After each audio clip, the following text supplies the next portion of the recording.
Sell your used phone in 60 seconds on Dofi and get instant cash to upgrade. अब तो literally वहां पर rate list बन गया है दूल्हों का करेक्ट। कि अगर दूल्हा टैक्स विभाग में है हाँ, तो रियलिटी पंडित खुद रेट लिस्ट मेन्यू कार्ड लेके आते हैं। बिल्कुल है, शायद आपको नहीं पता हो संभावना। एमपी यूपी राजस्थान का मैं बता, मैं उस बॉर्डर पे हूँ। अगर लड़का फौज में है तो इतने पैसे, पुलिस में है तो इतने पैसे, पटवारी है तो इतने पैसे, प्राइवेट जॉब है तो इतने पैसे, शहर में मकान है तो इतने पैसे। बाकायदा बाकायदा रेट लिस्ट है ये एक तरीके से। यार पहली बार दो लड़कों ने ऐसा कुछ किया है जो लड़कियां नहीं कर पाती हैं, तो आई वाज सुपर इम्प्रेस्ड। देखो मैं ना इसकी बहुत बड़ी क्रिटिक हूँ और मैं बहुत मुंह पे बता देती हूँ एंड ही नोज कि मतलब ये मुझे कहीं भी किसी भी स्क्रीनिंग में या कहीं क्योंकि इसने वैसा काम किया है कि इससे नफरत हो जाएगी, ये आदमी मेरे सामने नहीं आना चाहिए। मैंने कहा ये कितने कमीने लग रहे हो तुम, मतलब वाकई ये उतना लगा है। ऐसे वाले लड़के जो मैं ना एक सेकंड डाइजेस्ट नहीं कर सकती अपनी लाइफ में उनको, एक सेकंड के लिए। वो गंदे जो नार्सिसिस्ट लड़के होते हैं ना, हमने बोल दिया तो, अगर मैंने कह दिया तो। वो सीरियल्स में अविनाश का मतलब लाइक लीड्स की बात कर रही हूँ, मेन लीड्स में या फिर मेन नेगेटिव में, रात को हमें पता लगा है कि ही सिलेक्टेड, ऑडिशन किया, ऑडिशन बहुत पसंद आया है, लुक बहुत पसंद आया है, सब कुछ बहुत बढ़िया है। कल ब्रेकअप होना, टीवी सीरियल्स में काम ना मिलना, भोजपुरी इंडस्ट्री में ज्यादा काम ना मिलना और उनका ये तुम गलत बोल रहे हो। भोजपुरी इंडस्ट्री ने तुम्हें बहुत काम देने की कोशिश की थी। सुनीता जी मेरे लिए बिग बॉस 2 की संभावना है, जैसी मैं थी वो वैसी ही है आज। लेकिन कई बार जब वो लड़ाई उस मार्कर से ऊपर चली जाती है तो मेरी खासकर आदत है कि मैं चुप हो जाती हूँ। अच्छा। हाँ, मैं झगड़ालू नहीं हूँ। जब आपको गुस्सा आता है तो आप चुप हो जाती हो। व्यू ये है कि कोई भी गा रहा हो, केसारी मेरा बहुत प्यारा भाई है, पवन दोस्त है, सब अच्छा है। मुझे लगता है इस चीज पे जो अश्लीलता वाले वर्ड्स एंड देन उसके बाद मूवमेंट्स, इन दोनों पे रोक लगनी चाहिए। इन दोनों पे कुछ ना कुछ ऐसा जरूर लॉ आना चाहिए कि ये चीज पास नहीं होगी, ये चीज आप रिलीज नहीं कर सकते हो। सेंसरशिप होनी चाहिए अच्छी खासी। आप अगर आप लड़की के लहंगे की बात कर रहे हो, जरूरी थोड़ी कि लहंगे के अंदर ही घुस जाना है आपको। ओ भैया आप तो कमाल हो, भैया आपने तो कमाल कर दी, भैया आपने तो यही कर दी, भैया खुश, गर्दा उड़ा दिया। एक बार देखो ऑल ऑफ देम, केसारी काफी इंटेलिजेंट है इस चीज में, केसारी समझता है, केसारी बहुत समझता है। लेकिन बाकी लोग इसी चीज को पकड़ लेना कि इन लोगों की बातें नहीं सुननी है, मुझे इसके बाहर के दायरे में आके सुनना है। स्टेज पे ही हुआ था लास्ट फिल्म फेयर में, इन दोनों को रवि ने ही मिलवाया था। रवि ने इधर आई भैया, इधर आओ तनी, इधर आओ तनी, इधर आओ करके उस समय दोनों ने भैया भैया किया था एक दूसरे को, तू मेरा भाई है, तू मेरा भाई है। उसके बाद फिर खिलाफ गाने बनाते हैं ना। अरे इनकी तो बड़ी लड़ाई रहती थी, अरे हमने अपनी आंखों से देखा है। क्या था?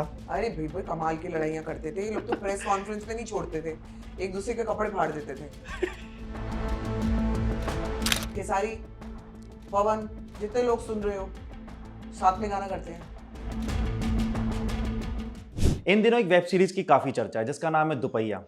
तो उसमें जिन्होंने एक्टिंग भी की है और उसके लेखक भी हैं वो मेरे साथ मौजूद हैं, और उनकी वाइफ संभावना सेठ, जिनका परिचय देने की मुझे कोई जरूरत नहीं है। दोनों का बहुत बहुत स्वागत है। Thank you Piyush. पहले तो ये बताइए, आपने दुपहिया में कैसे सोचा कि इस गांव की कोई एक स्टोरी निकालते हैं, वहाँ हम कुछ ऐसा मजाक भी डालते हैं, उसमें हम एक बाइक को लेकर ही पूरी एक थीम तैयार कर देते हैं और लोगों को पसंद ही आ रही है। एक्चुअली ये कहानी शुरू हुई क्योंकि मैं गोरखपुर से हूँ।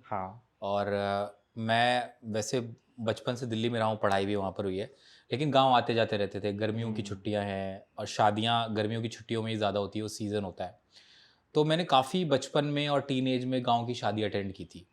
तो मैंने ये बहुत देखा था अपने ही घर में और अपने आसपास के घरों में कि शादी होती है तो लड़का दुपहिया पे तुरंत राज़ी हो जाता है।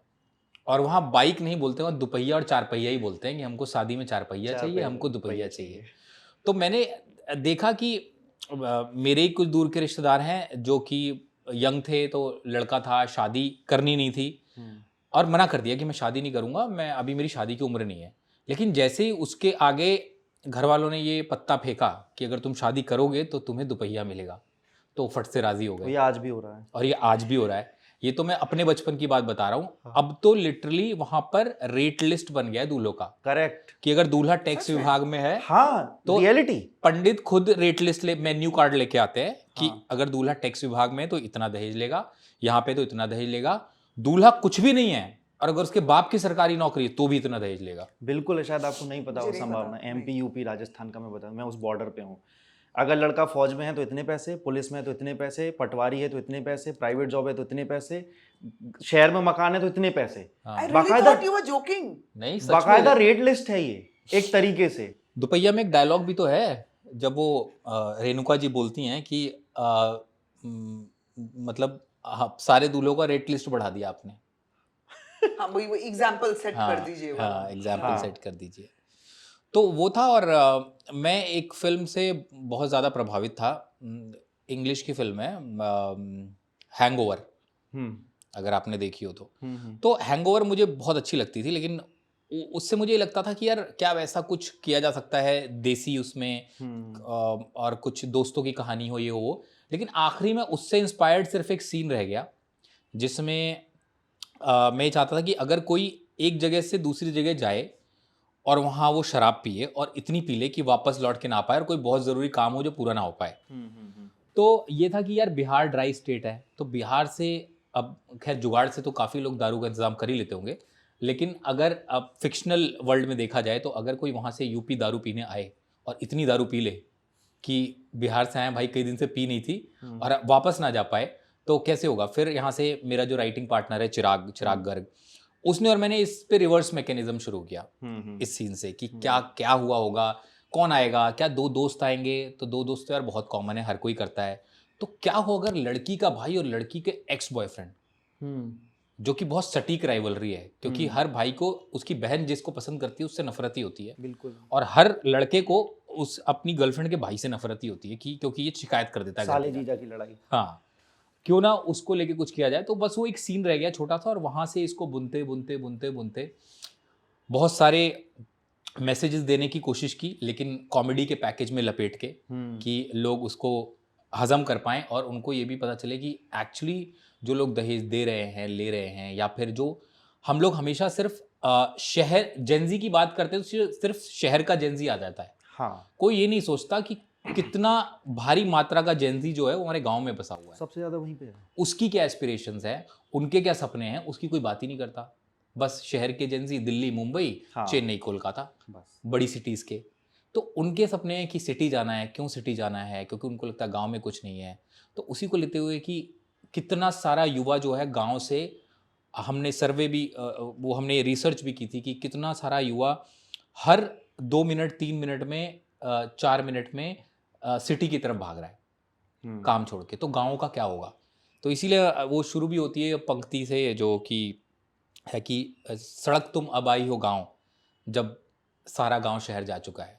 वाह, तो ये पुनेठा साहब की पंक्तियां शायद उनके उससे शुरुआत किया। आपने पूरा पूरा पलायन को बता दिया कि कैसे जी, पलायन होता चला जी। जा रहा है।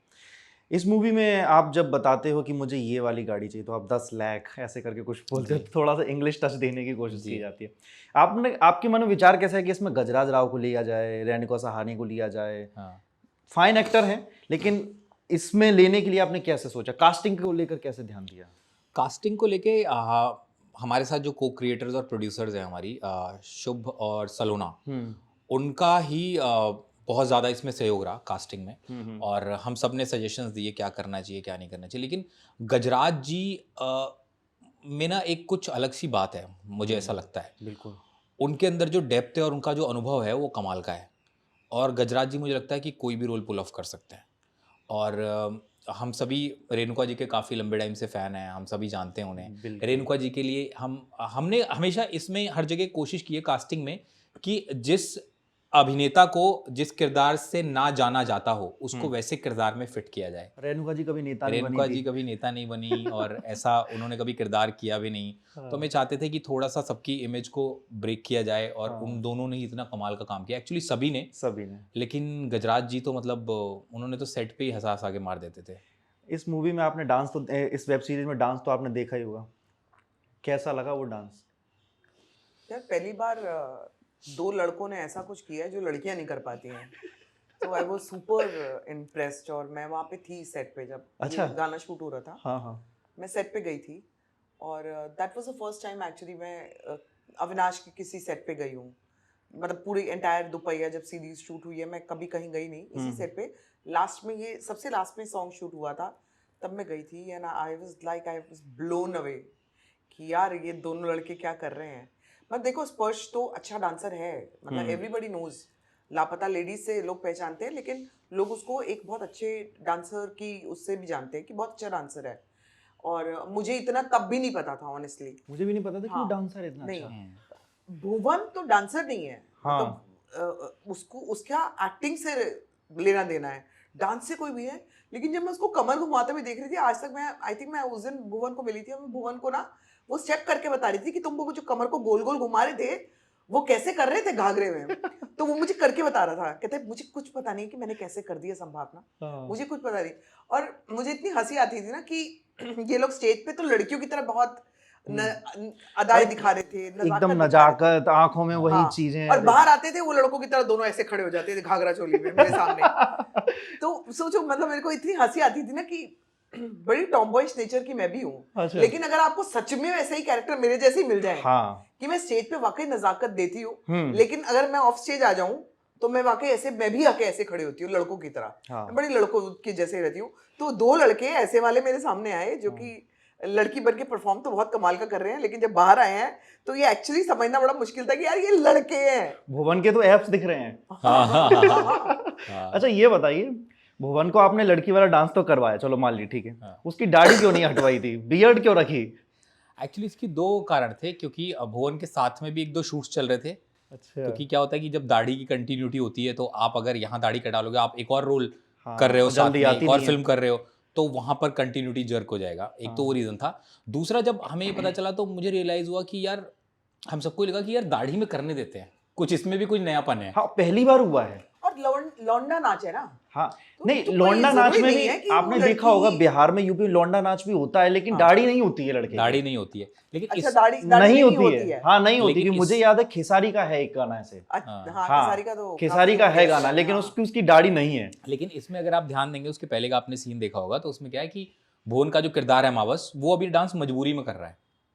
उसको करना नहीं है, लेकिन जब भूगोल का किरदार उसको बोलता है कि यार तुम इतना नहीं कर सकते हो अपनी होने वाली, मतलब अपनी एक्स गर्लफ्रेंड के लिए, तो वो कहता है कि ठीक है, तेरे इश्क में नाचेंगे।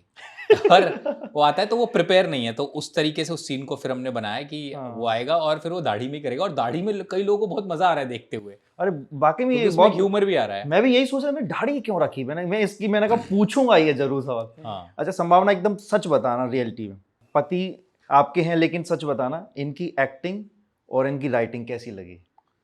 देखो, मैं ना इसकी बहुत बड़ी क्रिटिक हूँ। हाँ। और मैं बहुत मुंह पे बता देती हूँ, एंड ही नोज कि मतलब ये मुझे कहीं भी किसी भी स्क्रीनिंग में या कहीं कोई ऐसी जगह हो जहाँ पे इसका काम नजर आए या इसका इनडायरेक्टली भी काम नजर आए, wherein he is not on screen also, मैं इसको मुंह पे बता देती हूँ कि अविनाश।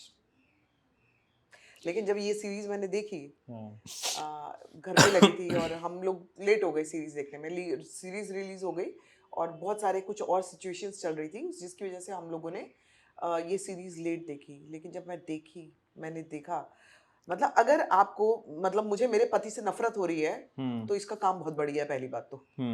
क्योंकि इसने वैसा काम किया है कि इससे नफरत हो जाएगी, ये आदमी मेरे सामने नहीं आना चाहिए। मैंने कहा यार कितने कमीने लग रहे हो तुम, मतलब वाकई ये उतना लगा है, मतलब एकदम छिछोरापन दिया है। मतलब छिछोरापन नहीं कहेंगे उसको यार, बड़े ऐसे वाले लड़के जो मैं ना एक सेकंड डाइजेस्ट नहीं कर सकती अपनी लाइफ में उनको। एक सेकंड के लिए वो गंदे जो नार्सिसिस्ट लड़के होते हैं ना, हमने बोल दिया तो, अगर मैंने कह दिया तो, मतलब तुम्हारे कैरेक्टर का नाम क्या था? कुबेर। अगर कुबेर ने कह दिया तो मैं ना ऐसे लोगों को 2 मिनट भी खड़ा ना रखूं। उसको मैं देख रही हूँ, मतलब मेरे husband, but he is very opposite to what he has portrayed on screen. तो मेरे लिए तो ये बिग अपलॉज था कि पहली बात तो बहुत कमाल की एक्टिंग करी, अगर मुझे नफरत हुई है इससे तो बहुत कमाल की अपने किरदार को निभाया है। एंड सेकेंडली जो ओवरऑल जब आप सीरीज देखोगे ना, you will fall in love with the series. मतलब जब एक एपिसोड पहला इंट्रोडक्शन में ही चला जाता है। इन्होंने पहले में ही ऐसा सामा बांधा है कि आई वाज लाइक इस शादी में अब 7 दिन बाकी, 6 दिन बाकी। हाँ। मैं वो 6 दिन मैं इंतजार नहीं कर पा रही थी कि मुझे देखना है कि इसके बाद क्या हो रहा है, इसके बाद क्या हो रहा है। And superb series. वो कभी कभी बुक के साथ जैसे हो जाता है कि आपने एक पन्ना पढ़ा तो ऐसा लगता है कि दूसरा भी पढ़ लो, तीसरा भी पढ़ लो, जब तक खत्म ना हो तब तक मन नहीं भरता है। मैं ऐसी हूँ कि मैं सीरीज देखती, मैं अगर वेब सीरीज देखूं, अच्छी हो या बुरी हो, मैं बैठती हूँ तो मैं देखती हूँ और फिर मैं इसको बताती हूँ मेरा पॉइंट ऑफ व्यू क्या है और मुझे क्या लगता है कि ये क्यों इतनी खराब थी या इसमें क्या गड़बड़े थी। ये खुद को आता नहीं है मुझे कुछ, लेकिन दूसरे को फटाफट ज्ञान दे दूंगी मैं, तो मैं इसको ज्ञानी चंद मैं बन के बता देती हूँ। जब मैंने ये सीरीज देखी, I had nothing else to say, we were just hugging each other and मतलब इतनी ये छोटा काम नहीं है, ये बहुत बड़ा काम है। और एक सीरीज जो कि सुपर हिट हो जाना, जो कि हम लोग भी बहुत साल से, जो आपकी मेहनत आपने अपने पार्टनर को करते हुए देखा है, जब उसका सक्सेसफुल पीरियड आता है, वो सक्सेस आती है, तो आपके पास शब्दों की बहुत कमी होती है, मन में बहुत सारी चीज़ें चल रही होती हैं। सो मेरे लिए वही सब था। और बड़ी बात ये भी है कि आपने आइटम सॉन्ग्स बहुत किए हैं। हाँ, हर फिल्म में एक आइटम सॉन्ग डाला जाता था जिससे कि वो मूवी थोड़ी हिट हो जाए। करेक्ट। इन्होंने भी आइटम सॉन्ग डाला, लेकिन लड़कों से करवाया। लड़कों से कराया। मैं इसको छोड़ूंगी नहीं, इंटरव्यू के बाद बताती हूँ। एकदम डिफरेंट किया। हाँ। ओरछा को क्यों चुना शूटिंग के लिए? मैं भी एमपी से आता हूँ, मैंने ओरछा घूमा है। अच्छा। हाँ, ओरछा को क्यों चुना? यार ओरछा मुझे ऐसा लगता है कि ऐसी जगह है कि जो बहुत खूबसूरत जगह है, बहुत ही ज़्यादा, और बहुत कम एक्सप्लोर हुई है। बहुत कम, ये बात सही है आपकी। क्योंकि यूपी में और बिहार में और एमपी में भी बाकी जगह, कई सारी जगह हैं जो कि राजस्थान इतना ज़्यादा शूट हो चुका है ना कि कई बार क्या होता है, लोगों को देखते ही समझ में आ जाता है कि ये कौन सी जगह है। तो एक नयापन लाने के लिए, विजुअली भी एक नयापन हो सीरीज में, कोशिश की हर जगह वो फ्रेशनेस, राइटिंग में लाने की, कास्टिंग में लाने की, एक्टिंग में लाने की कोशिश की है सब एक्टर्स ने। तो हम चाहते थे कि वो लोकेशंस में भी वो नयापन आए। और जब मैं खुद पहली बार ओरछा पहुंचा तो मैंने कहा यार क्या खूबसूरत जगह है। मुझे ओरछा के बारे में तो वैसे तो बहुत सारी चीज़ें अच्छी हैं, सबसे अच्छी बात ये लगती है कि वो ना ऐसा लगता है पूरा खाली है, बहुत कम पॉपुलेशन है, और घूमने की जगह एक से एक है, रोड बिल्कुल खाली रहते हैं, ग्रीनरी है सब जगह। जो राजा राम मंदिर है, वो इतना खूबसूरत है। उसके अलावा वहाँ पर जितनी जगह हैं, जो लेक्स हैं, किला है, किला भी है वहाँ, किले हैं, करेक्ट। तो मुझे इतना अच्छा लगा वहाँ पर जाके कि मैंने कहा यार इसमें नयापन है, और हमको एक खूबसूरत गांव मिल गया वहाँ पे ओरछा में। तो फिर सबकी उसी में हामी हो गई कि ओरछा में किया जाए। अगर आप कभी उधर मंदिर में जाएं तो वो जो मंदिर है ना, तो वहाँ पर मुझे जहाँ तक है तो सुबह और शाम खुद पुलिस वाले वहाँ पर सलामी देते हैं भगवान राम को। हाँ, सलामी होती है। अच्छा, बताया होगा। वहाँ सलामी होती है। हाँ, सलामी होती है। करेक्ट। इस गांव की जो आपने पूरी सारी चीजें बताई है, लोग इसको कभी कभी पंचायत से भी कंपेयर कर रहे हैं, लेकिन पंचायत की स्टोरी और इसकी स्टोरी में काफी ज्यादा डिफरेंस है। करेक्ट। जब एक आप क्रिएटर भी हो एक तरीके से, जब ऐसी कोई कहानी एक राइटर लिखता है तो उसके माइंड में क्या चलता है? कैसे लिखूं, क्या ऐसे एकदम नयापन दूं? मैं बाकियों का तो नहीं बता सकता, लेकिन मेरे अंदर सबसे पहले तो ये आता है कि आपने जो लाइफ में एक्सपीरियंस किया है और जो आपने लाइफ में देखा है, उसमें कोई चीज़ आपके दिमाग में अटक जाती है और आपको कुछ कहना होता है। आप मतलब मुझे लगता है कि जो राइटर होता है उसका एक थोड़ा उसका नज़रिया बाकी लोगों से अलग होता है चीज़ को देखने का। वो उसी बात को सटायर में कहने की कोशिश कर सकता है, उसी बात को इमोशंस के साथ कह सकता है।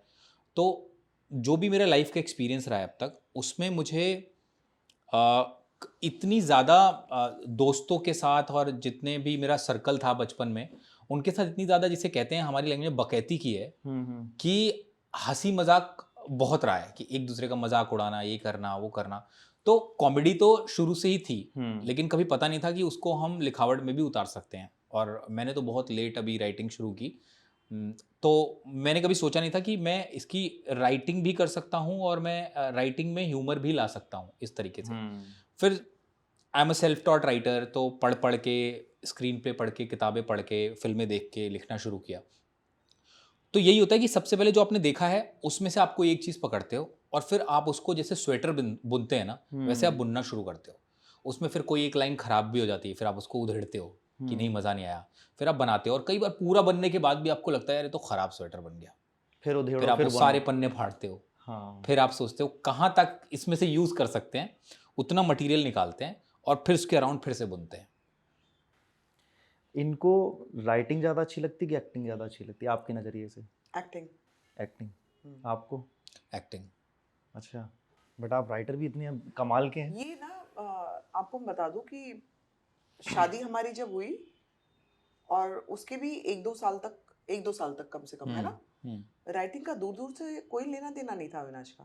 तो एकदम से कैसे लेखक कैसे जाग गया? For acting. हाँ। और आपको ये भी बता देती हूँ कि हाँ, अविनाश बहुत सारे ऑडिशंस देता था सीरियल्स के लिए। और हम आई थिंक 2 दिन पहले ये बात कर रहे थे कि वो टाइम याद कर रहे थे कि वो सीरियल्स में अविनाश का मतलब लाइक लीड्स की बात कर रही हूँ, मेन लीड्स में या फिर मेन नेगेटिव में, रात को हमें पता लगा है कि ही सिलेक्टेड।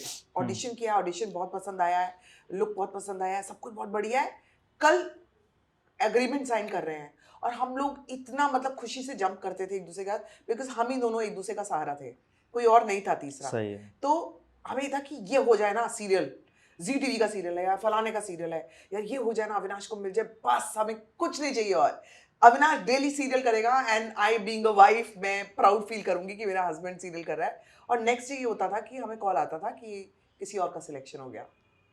और हम लोग ये वो सारी कड़ियां फिर जोड़ते थे कि क्या हुआ था, मतलब क्या हुआ होगा वहाँ। वो रीजन भी नहीं बताया जाता था। हमें रीजन भी नहीं पता लगता था। और ये बड़ी बड़ी प्रोजेक्ट्स में हुआ अविनाश के साथ। सो ना अविनाश इतना फ्रस्ट्रेट हो गया था कि मैं अब ऑडिशंस ही नहीं दूंगा, मैं अब ऑडिशन, ये मुझे अच्छी तरह से इसकी लाइंस याद है कि सैम मैं अब ना ऑडिशंस नहीं दूंगा, मैं फ्रस्ट्रेट हो चुका, कुछ होने वाला नहीं है, मैं अब अपनी लाइफ को अपने अलग तरीके से घुमाऊंगा।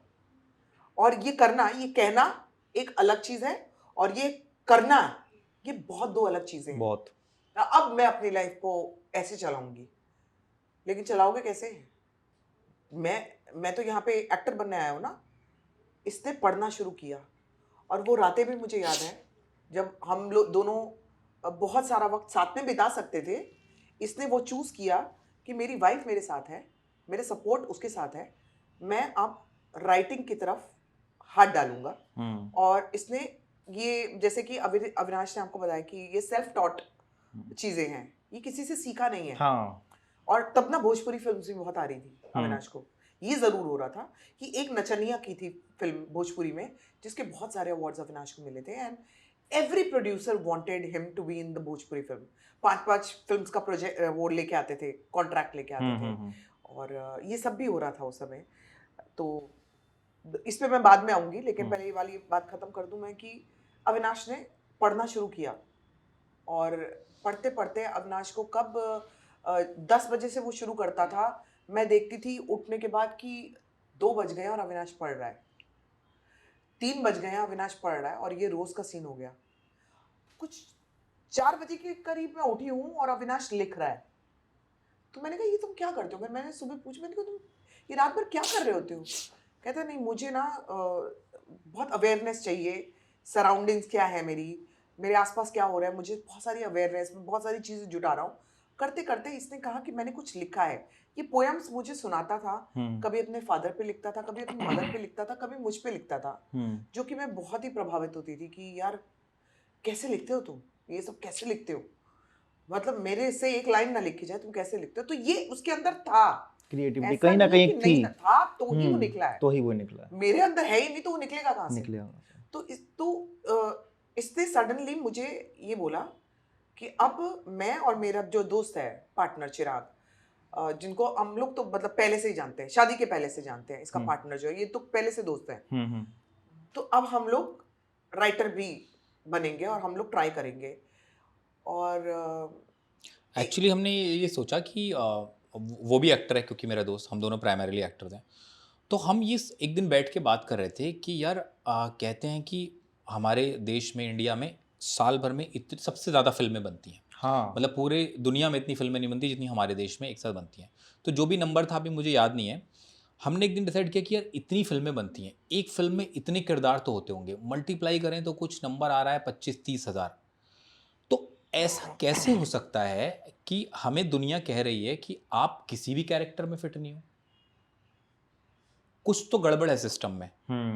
ऐसे इतने बुरे तो नहीं है हम एक्टर कि हम 25-30 हज़ार में से कहीं भी फिट नहीं हो पा रहे हैं। एक आत्मविश्वास है अपने अंदर। हाँ, मतलब फिट नहीं हो पा रहे हैं से मैं ये नहीं कह रहा कि आप हमें फिल्म में काम दे दो, आप हमें इस काबिल भी नहीं समझ रहे हो कि आप ऑडिशन ले लो। ओके। तो अगर हम इसमें भी फिट नहीं हो पा रहे हैं तो डेफिनेटली सिस्टम में कुछ तो प्रॉब्लम है।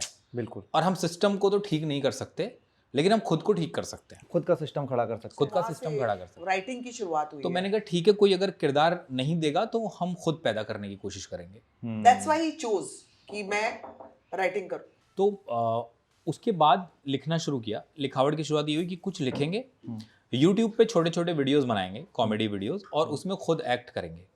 वहाँ से शुरुआत हुई लिखने की, और लिखते लिखते एकदम से लगा कि यार ये तो फिल्म की कहानी लग रही है जो हमने लिख दी। और फिर एक और ऐसी कहानी बन गई छोटी सी।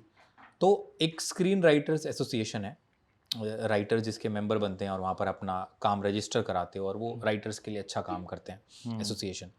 उनका एक इवेंट हो रहा था जहाँ पर वो एक जगह बुक करते हैं और सारे प्रोडक्शन हाउसेज वहाँ पर आते हैं बड़े बड़े, और राइटर्स को एक फ़ीस पे करनी होती है और उनको हर रूम में एक प्रोडक्शन हाउस का एक क्रिएटिव बैठा होता है। 15 मिनट मिलते हैं और आपको 10 मिनट मिलते हैं अपना आइडिया पिच करने के लिए। हाँ। अपनी पूरी स्टोरी को सुनाने के लिए। हाँ। यहाँ से शुरू होती है। तो 10 मिनट पिच होते हैं। तो मैंने और चिराग ने आपस में बात की कि यहाँ पर एक से एक राइटर्स आए हुए हैं। सही है। वो 20-20 साल से लगे हुए हैं, हम उनके सामने कुछ भी नहीं है। वो कब से लिख के बैठे हैं, हमारे अंदर अभी उतनी काबिलियत नहीं है, लेकिन हमारे अंदर एक चीज़ है जो बाकियों में नहीं होगी, हम एक्टर्स हैं। हाँ, हम सुनाएंगे ऐसे कि हम किरदार बन जाएंगे। तो हम दोनों ने एक एक कहानी ली जो हम दोनों ने मिलकर लिखी थी। उसने 4 प्रोडक्शन हाउसेस चूज़ किए, 4 मैंने चूज़ किए, और किसी होटल में हो रहा था यहीं पर, और हम गए उस रूम में। और जब उन्होंने बोला कि ठीक है आपकी कहानी बताइए, तो मैं कुर्सी से खड़ा हो गया। तो उन्होंने बोला आप खड़े क्यों हो गए? तो मैंने बोला मैं परफॉर्म करूँगा।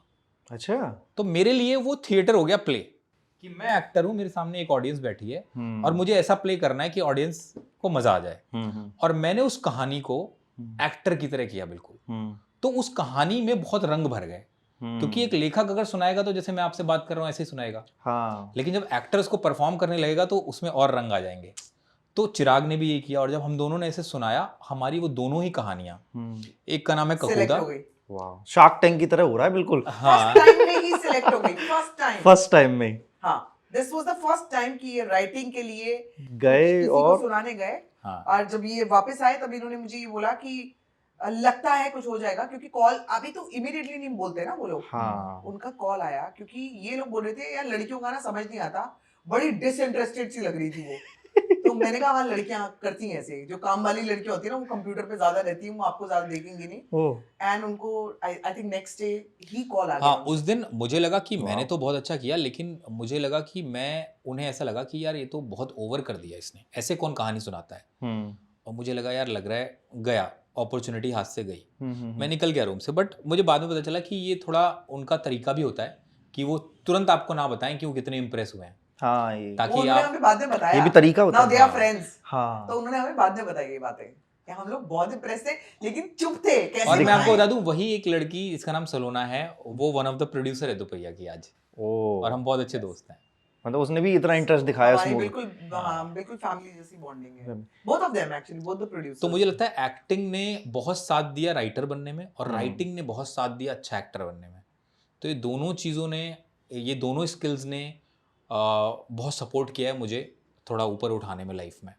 शादी से पहले इन्होंने कभी आपको कुछ ऐसा लिख के दिया, कुछ अच्छा है जिसमें लेखक जैसे कुछ गुण दिखाई दे रहे हो? हाँ, ये जब मैसेजेस करता था मुझे, या फिर लंबे वाले जो मैसेजेस होते हैं जिसमें कुछ अपनी बात कहनी हो, ये कुछ तो अलग लिखता था, ऐसा मुझे कुछ याद आ रहा है। हिंदी में?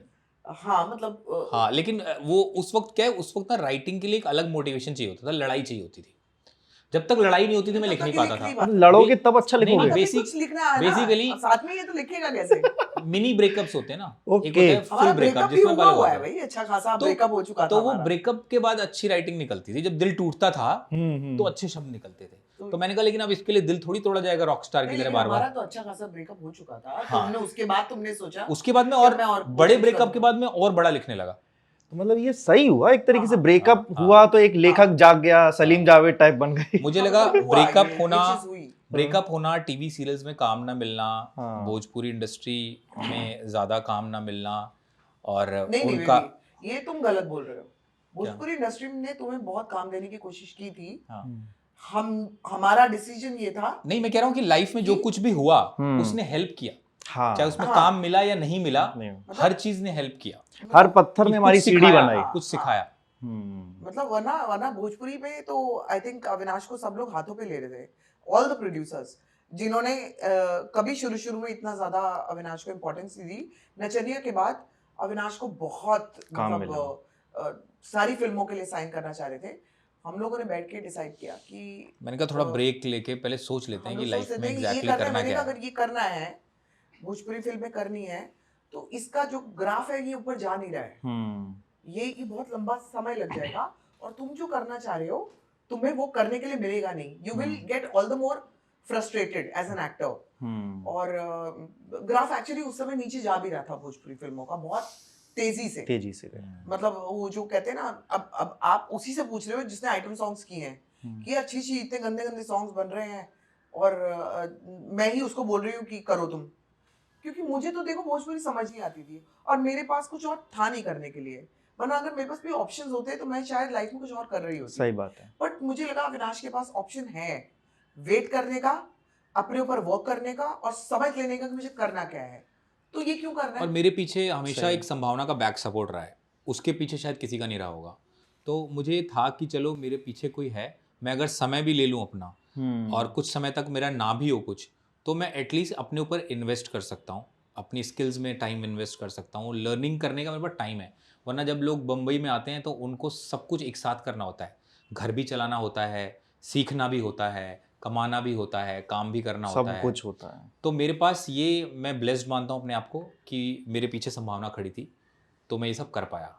संभावना आपके लिए सौभाग्य है। हाँ, मैं हमेशा कहता हूँ कि उसके पैरों में गजलक्ष्मी योग है। एक होता है लक्ष्मी, एक होता है गजलक्ष्मी योग। गजलक्ष्मी योग। और मैं गज से कम भी नहीं हूँ। तो मोर बहुत पावरफुल लेडी के रूप में हो आप, ये बात सही है। पता नहीं ऐसा लोग बोलते हैं, आई डोंट नो। नहीं, ये पता है, मुझे भी ऐसा लगता था अभी तक कि आपकी जो एक इमेज है ना वो ऐसी है कि जैसे कि बहुत अकड़ालू औरत होगी, मतलब बहुत झगड़ालू होगी, मतलब देखते ही किसी को गाली छोड़ दे टाइप की। हाँ, लेकिन ऐसा मुझे है ना, गोविंदा की वाइफ थी ना, उनके लिए भी ऐसे ही लगता था। She is a sweetheart. जब वो मिली मुझसे, मेरे साथ उनका, सुनीता जी, हाँ, I love her. If you're listening, Sunita ji, she knows it. हाँ, उनसे जब भी मैं मिली हूँ, I love her. अगर आप उनको जान गए ना, आप प्यार में पड़ जाओगे उनके। करेक्ट। मैंने उनसे यही कहा, एक पॉडकास्ट किया जो अच्छा खासा चला और मेरे को भी ऐसे ही लगता था, लेकिन वो काफी अच्छी लेडी है। कभी कभी मुझे ऐसा लगता है जो इंसान ज्यादा बोल देता है या एकदम से क्लियरली बोल देता है, इंसान उसको ये समझे भैया बहुत तेज है, जबकि वो और ज्यादा साफ है दिल का, क्योंकि वो क्लियर कह रहा है। कई बार मुझे लगता है ऑडियंस को, जो लोग जो देख रहे हैं, उनको सिर्फ उतना नहीं देखना चाहिए जितना आपके सामने कैमरे पे दिख रहा है। थोड़ा सा समझने की कोशिश करोगे तो आपको मालूम पड़ेगा कि ये बड़ा मैनिपुलेटिव इंसान है, जो आपके सामने बड़ा लेकिन मैंने देखा जो अच्छा कर रहा है, हाँ, जो फड़ बोल रहा है, हाँ, हो सकता है इसके अंदर कुछ भी ना हो, हाँ, क्योंकि वो क्लियर है, वो बोल देता है। समझते नहीं है, लेकिन आज आई थिंक फिर भी लोग स्मार्ट हो गए हैं, हाँ, समझने लग गए हैं, लेकिन पहले ऐसा नहीं होता था। सुनीता जी मेरे लिए बिग बॉस 2 की संभावना है। जैसी मैं थी, हाँ, वो वैसी ही है आज। हाँ, वो कहेंगी, फिर कोई तो स्टोरी वो बता रही थी कि मैंने किसी से अंडा मांगा, संभावना बता तू। मैं और हम फ्लाइट में थे, अच्छा, मुझे आज तक उनकी ये बात याद है। कहती है संभावना, मैंने ना एक कोई काम करने के लिए आया, मैंने उससे अंडा मांगा कि मेरे को भूख लगी है, अब तू बता संभावना, अंडा मैं कितने अंडे खा लूंगी? 2 अंडे का ऑमलेट, तू 3 अंडे का बना लेगा कि मैडम ज्यादा आपको चौड़ी दिख रही है, तू इतना बड़ा अंडा बना के लाया। मैंने कहा ये अंडा तेरा बाप खाएगा। और मैं फ्लाइट में मैं गिर गई हंसते हंसते, बिकॉज ना वो जिस तरह से बताती है ना, हाँ, अगर आप समझ गए ना उस लेडी को, हाँ, वो जैसे अभी भी आप हाल ही में देख रहे होंगे, वो बोल रही होंगी मैं तो एक बॉटल पी लेती हूँ, हाँ, मेरे संडेज मेरे ऐसे जाते हैं। At least she is being honest. Correct. दुनिया दारू पी के संडे को पड़ी रहती है, हाँ, क्योंकि वो आपको बता नहीं रहे हैं, तो आप कह रहे हो वाह जी वाह ये क्या कमाल है, हाँ, सदाचारी है। ऑनेस्टली बता रही है लेडी यार, हाँ, सोच के देखो कितनी ऑनेस्ट है और कितनी कमाल की है वो लेडी। बहुत ऑनेस्ट है, बहुत ऑनेस्ट है, रियली। और सिर्फ लाउड है, हाँ, बस, उससे ज्यादा कुछ नहीं। दिल में मैं जानती हूँ और कुछ नहीं है किसी के लिए इल फीलिंग्स नहीं रखती हैं वो।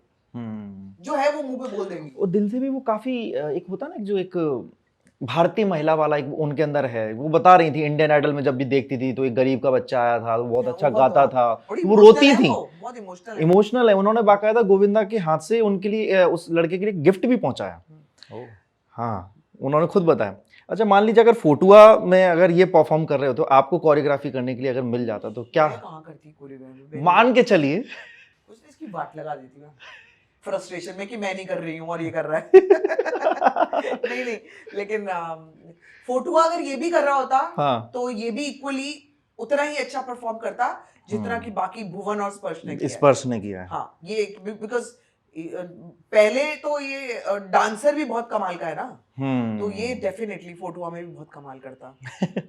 इस गजराज सर और ये सब जो आपकी जो पूरी टीम थी, क्या माहौल होता था? आप लोग तो लगभग 40-45 दिन आप लोगों की पूरी शूटिंग रही थी। तो गांव में कैसा लगता था आपको? तो कभी बहुत लंबा टाइम मिला गांव में रहने के लिए? गांव में बहुत लंबा टाइम मिला और शूटिंग काफी दिन तक चली। हाँ, और उस वक्त ओरछा में गर्मी बहुत ज़्यादा थी। कौन सा महीना था? उमस। हमने किया ये शायद बारिशों के ठीक बाद, सितंबर या अगस्त? सितंबर या अगस्त, इसी टाइम। हाँ, तो ये उमस रही बर्थडे होगी के आसपास। हाँ, 19 अगस्त को मेरा बर्थडे होता है। बुंदेलखंड का इलाका। हम गए थे, 20 अगस्त से शूटिंग शुरू हुई थी और उसके बाद से, और इतनी उमस थी। लेकिन अगर हमारी जो टीम थी, अगर उसके अंदर ऐसी बॉन्डिंग नहीं होती तो बड़ा मुश्किल हो जाता। मतलब कि अगर आप सांस ले लो जोर से तो आपको पसीना आ जाए, इतनी गर्मी थी। लेकिन सब लोग इतने कूल थे अंदर से, चाहे वो कोई भी हो। हमारी जो डायरेक्टर हैं सोनम नायर, उनके बारे में मैं कहूँगा, उन्होंने जैसे पूरी टीम को बांध के रखा ना, जैसे कहते हैं जो लीडर होता है, वो लीडरशिप क्वालिटी जो होती है कि सेट पे ऐसा माहौल बना के रखना, ऐसा एनवायरनमेंट बना के रखना कि एकदम दोस्ती यारी वाला माहौल। तो सभी, गजराज जी सबसे सीनियर एक्टर थे, उन्होंने सबको इतना कंफर्टेबल कर दिया, रेणुका जी, और ये दोनों लड़के तो इतने प्यारे हैं, भुवन और स्पर्श की मैं क्या बताऊँ। ये अपना शिवानी है, शिवानी रघुवंशी, बाकी जितने भी कैरेक्टर्स हैं, जिसने टीपू का रोल किया, समर्थ, जिसने पिंटू किया, प्रांजल, गॉगल भैया, ये सब इतने प्यारे लोग हैं कि मतलब एक्चुअली ऐसा लग रहा था कि एक फैमिली है जो साथ में कुछ करने की कोशिश कर रही है। पता ही नहीं लगा, मैं पहली बार मिल रही हूं इनसे। So nice. मैंने देखा था वो ब्लॉग, आप लोग पार्टी में जाते हैं। 8 बजे पहुंचना था, 9:30 बजे पहुंच रहे थे। अरे ये भी पता है आपको। सभी लेट आते हैं। सभी लेट। आपने कहा अरे पार्टी में 1 घंटा तो लेट होना जाते हैं। आप जैसे आप लोग ब्लॉग बनाते हो, अच्छा खासा लोग देखते भी हैं, क्या कभी ऐसा होता है आप दोनों में अनबन हो गया, आज ब्लॉग नहीं बनेगा? हाँ। तो रादर देन हम पब्लिक को ये बोले कि हमारी लड़ाई हो गई है और हम फिर भी व्लॉगिंग कर रहे हैं लेकिन बात नहीं करेंगे, नहीं, हम कभी-कभी वैसे भी कर लेते हैं। एक आध बार कभी कर लिया ऐसा भी किया है कि हम बात नहीं कर रहे हैं एक दूसरे से, लेकिन व्लॉग कर रहे हैं। होगी। अच्छा, तुम्हें क्या कहना है इस बात पे? लड़ाई हो गई है। हाँ। लेकिन कई बार जब वो लड़ाई उस मार्कर से ऊपर चली जाती है, हाँ, तो मेरी खासकर आदत है कि मैं चुप हो जाती हूँ। अच्छा। हाँ, मैं झगड़ालू नहीं हूँ। जब आपको गुस्सा आता है तो आप चुप हो जाती हूँ। चुप हो जाती हूँ। मैं एक वर्ड नहीं बोलती हूँ और वो 2 दिन तक भी मैं एक वर्ड नहीं बोलूंगी, मैं चुप रहूंगी। वो फिर आके फिर अविनाश को बात करनी पड़ती है। ये है हाँ, ये हमारे पैचअप करा देती है। ये हमारा पैचअप। हाँ, क्योंकि ये सैड हो जाती है। ये सैड हो जाती है। तो इसको देख के कि अच्छा ये दोनों आपस में बात नहीं कर रहे हैं, मम्मी अलग क्यों बैठी, इसको रियलाइज हो जाता है। हाँ, ये जो करती है it's like a human. Wow. हाँ, तो ये हमारी फिर से दोस्ती कराती है कि मेरे को मम्मी पापा दोनों चाहिए लेकिन साथ में चाहिए, अलग अलग नहीं। अच्छा, भोजपुरी में आपको काम कैसा लग रहा है आजकल? भोजपुरी में कैसा काम चल रहा है? आगे बढ़ती हुई दिखाई दे रही है कभी कभी? तो देखो, आपको ज्यादा पता होगा। मैं तो काफी टाइम से इतना ज्यादा भोजपुरी फिल्मों से कनेक्टेड नहीं हूँ। सॉन्ग मैंने अभी लास्ट किया था, अपने ही किया था, खुद ही, कमरिया का झटका किया था। देखा मैंने। आई थिंक मैं एक और करूंगी शायद अब। अच्छा। हाँ, मैं वो अब आप कर सकते हो वो चीज, तो मुझे लगता है कि फिर कुछ अच्छा करो ना, क्यों नहीं कर सकते? मतलब आप जरूरी नहीं है कि वर्ड्स के गंदेपन को ही यूज करके कुछ गाना हिट करना है, या फिर बिल्कुल एकदम अश्लीलता वाले कपड़े या फिर मूवमेंट्स करके ही गाना हिट हो सकता है। एक अलग तरीके से भी गाना हिट हो सकता है। आप अच्छी चीज परोसोगे तो अच्छी चीज देखने वाले व्यूअर्स हैं। तो बस मेरा तो यही है कि मैंने तो काफी टाइम से नहीं जुड़ी हूँ, तो इतना मुझे पता नहीं है कि कौन क्या कर रहा है, लेकिन आई एम श्योर अच्छा ही कर रहा होगा। सब लोग क्योंकि करेंगे। भोजपुरी को लेकर है ना, अब खासतौर पर सोशल मीडिया के जरिए एक ऐसा, आप तो खैर उसी इलाके से आते हैं जहाँ वो चीज़ें बहुत ज़्यादा देखी जाती हैं, एक ऐसा लोगों के मन में हो गया कि भोजपुरी मतलब फुहड़ता, अश्लीलता, नंगापन, गंदे शब्द, यही ज़्यादातर चल रहा है। लेकिन जो एक्टर्स हैं वो बेसिकली ये कहते हैं कि नहीं, वो सब एल्बम्स में है, वो फिल्म्स में नहीं है। तो एल्बम भी तो वही गा रहे हैं, हाँ, एल्बम भी वही गा रहे हैं, एल्बम भी तो वही गा रहे हैं ना, हाँ। जहाँ तक मुझे पता है। खेसारी, एल्बम वाले पवन सिंह, लड़के मनोज भी अब तक हैं। गाते थे क्या? हाँ, आई गेस एल्बम वाले भी लड़के भी हैं, हम्म, लेकिन मुझे लगता है कि कहीं ना कहीं इस चीज पे हम्म, ऑनेस्टली बता रही हूँ, मेरा व्यू ये है कि कोई भी गा रहा हो, खेसारी मेरा बहुत प्यारा भाई है, पवन दोस्त है, सब सब सब अच्छा है। मुझे लगता है इस चीज पे जो अश्लीलता वाले वर्ड्स एंड देन उसके बाद मूवमेंट्स, इन दोनों पे रोक लगनी चाहिए। इन दोनों पे कुछ ना कुछ ऐसा जरूर लॉ आना चाहिए कि ये चीज पास नहीं होगी, ये चीज आप रिलीज नहीं कर सकते हो। सेंसरशिप होनी चाहिए नहीं अच्छी तो खासी। आप अगर आप लड़की के लहंगे की बात करें तो जरूरी थोड़ी है कि लहंगे के अंदर ही घुस जाना है आपको। हाँ, वो लहंगा उठा दे रिमोट से, वो टाइप के वो गाने इतने वो तो वर्ड देखो, टाइप के, वो एक बन गया, वो भी हिट गाना है, हिट गाना बहुत हिट रहा है। लेकिन शायद वो इतना अश्लील शूट नहीं हुआ है जहां तक मुझे याद है। अभी बहुत ज्यादा वैसे शूट हो रहे हैं गाने। वो एक वरिसम चीज है कि एक अकेला इंसान जिसने गाया है या जो फीचर हुआ है वो तो पैसा कमा लेगा, लेकिन पूरी भोजपुरी इंडस्ट्री पे उसकी गाज गिरती है। बिल्कुल। तो जब गिरेगी चीज तो सिर्फ आप अकेले नहीं गिरोगे, आपके साथ आप बाकी लोग को भी लेके गिर रहे हो। तो it is very important to check and see कि हम गाने बना रहे हैं, लेकिन यार वहां तक नहीं चले जाए हम कि सिंगल मीनिंग ही आ जाए उसमें, बिल्कुल डबल मीनिंग की बात ही नहीं हो रही, सिंगल ही आप चले गए हो। शायद वहां पे रोक लगा देना चाहिए।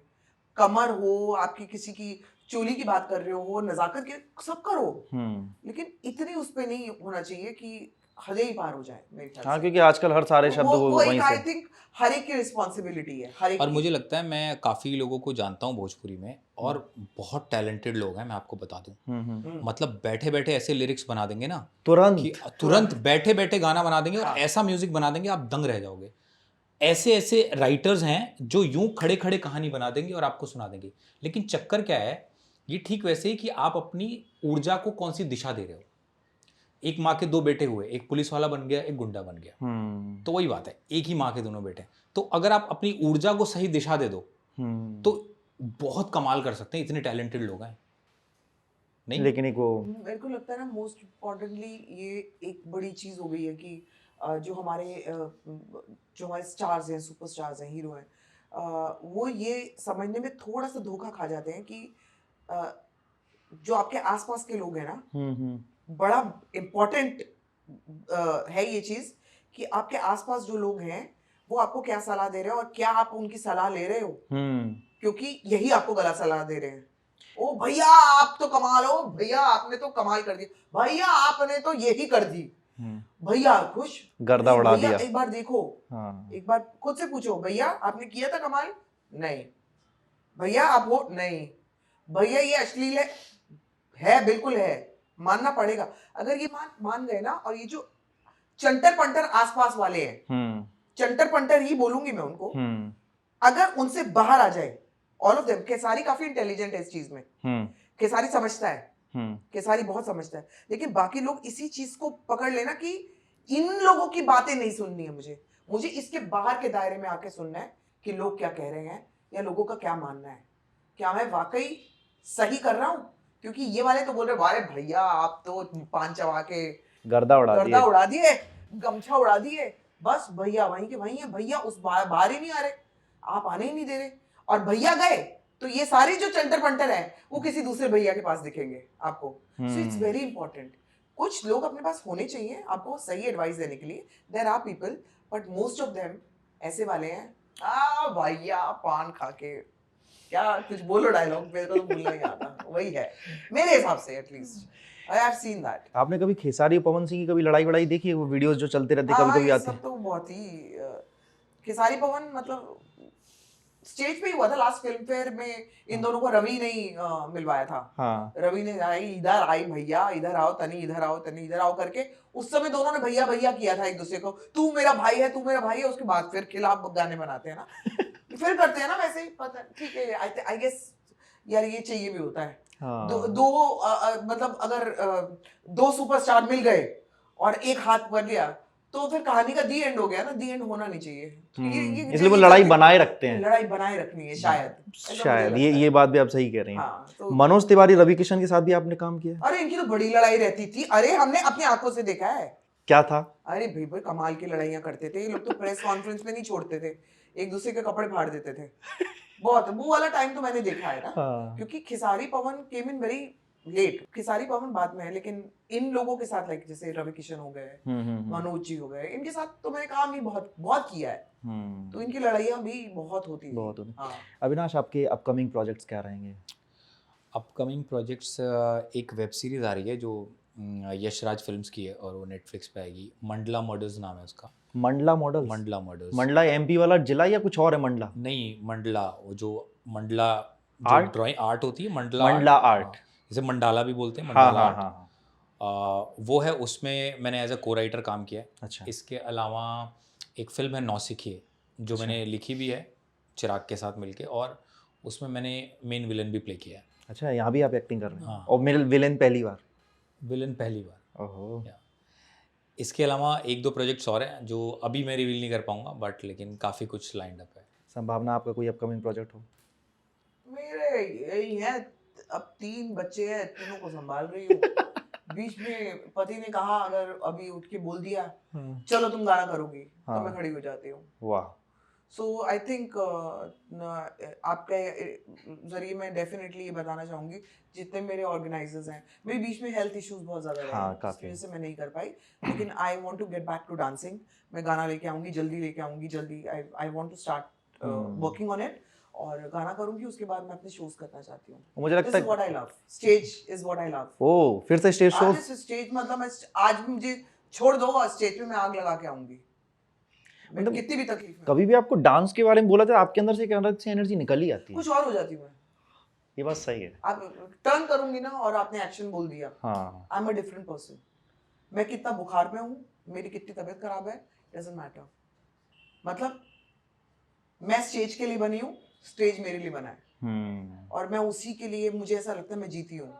तो जब मैं बहुत टाइम से मिस कर रही हूँ इस चीज़ को, and to all my organisers, if they are hearing this, पैसों की बात पे नहीं आएंगे ज़्यादा, तो हम लोग वो नहीं करेंगे। मैं जितने में आप चाहोगे, इतना भी कम नहीं, लेकिन जितने में आप चाहोगे मैं डेफिनेटली करूँगी। But I want to get back to shows, और मैं शोज दोबारा करना चाहती हूँ। I want to get back to dancing. Khesari, Pawan, जितने लोग सुन रहे हो, साथ में गाना करते हैं। करना चाहते हो तो, नहीं करना चाहते तो कोई बात नहीं भाई, ठीक हो फिर। लेकिन अगर वो करना चाहते हैं तो मैं डेफिनेटली करना चाहूँगी, बिकॉज आपको फॉर्म में वापस आना ज़रूरी है। तो पवन तो सुनता नहीं है, लेकिन कोई बात नहीं, जो भी सुन रहे हैं और जिनको भी लगता है कि संभावना को कास्ट किया जा सकता है, मैं बिल्कुल रेडी हूँ। वाह। फराह खान से आपकी कैसी बॉन्डिंग है? आखिरी सवाल है। बॉन्डिंग ऐसा, देखिए उनसे बड़े सालों पहले मिली थी बिग बॉस के दौरान। उन्होंने मेरा नाम भी रिकमेंड किया था जब मैं बिग बॉस के लिए गई थी। बट ऐसा मतलब जैसे अभी हाल ही में हम लोग मिले, कोलैबोरेट किया हम लोगों ने, तो इट वाज जस्ट दैट कि हम लोग कोलैबोरेट किए, and I really respect her. She is a very nice person. और इससे ज़्यादा मैं कहूँगी कि मैं बड़ा डीप अंदर कुछ जानती हूँ, या मैं उनके बारे में और क्या क्या जानती हूँ मैं नहीं जानती ज़्यादा। And she is doing a great job, और बड़ी हैप्पी गो लकी टाइप है वो, और सबको खुश रखती है वो, और वैसे ही वो हैं। So this is what I know about her, and I really respect her as a person also. Thank you Avinash, thank you Sambhavna, आप दोनों के साथ बातचीत करके अच्छा लगा। हालांकि ये भी था हमारे साथ फ्रेम में, बोला नहीं लेकिन बहुत कुछ बोल रहा है। बहुत कुछ सुना उसने। हाँ, बहुत कुछ सुना है। Thank you Piyush, thank you so much. Sell your used phone in 60 seconds on Dofi and get instant cash to upgrade.